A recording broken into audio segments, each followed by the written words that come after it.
Prasidėjo viskas nuo to, kad nudžiuvo mūsų žolė, prireikė laistymo.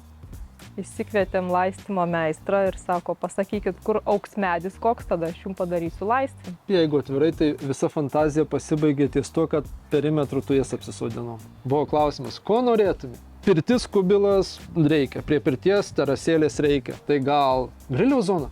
Nu gerai. Tai gal ugniakuro zona?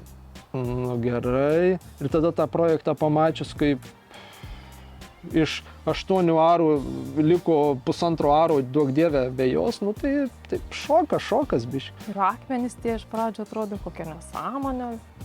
Čia tie akmenys, viduj kiemo. Labai gerai. Kodėl negali būti žolė takelis.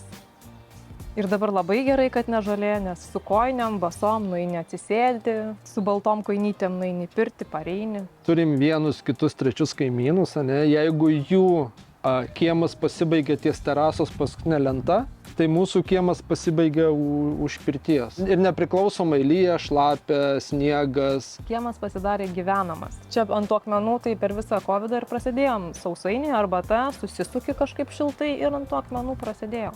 Gal kitiems ir stogai važiavo, mums tai kaifavom. Tikrai visas karantinas buvo toks chill. Vienintelį dalyką, ką prižiūrim, tai veja. Jo. Nuoširdžiai, vienintelį dalyką, ką prižiūrim, tai veja. Kai renginėja profesionalai, jie žino savo darbą. Turim atprasti nuo tos minties, aš viską pats geriau žinau. Nei velnio. Tiesiog, negali visko pats pasidaryti. Turbūt šitoje vietoje ir buvo baisiausia, kad apsispręst, pasitikėt ir nesikišt. Ir jeigu dabar šnekam, tai aš visą laiką sakau, namo negaila, aš jį pakeiščiau. Statyčiau didesnį, bet man gaila kiemą palikti. Ir dabar negaila, kad to žolės neliko.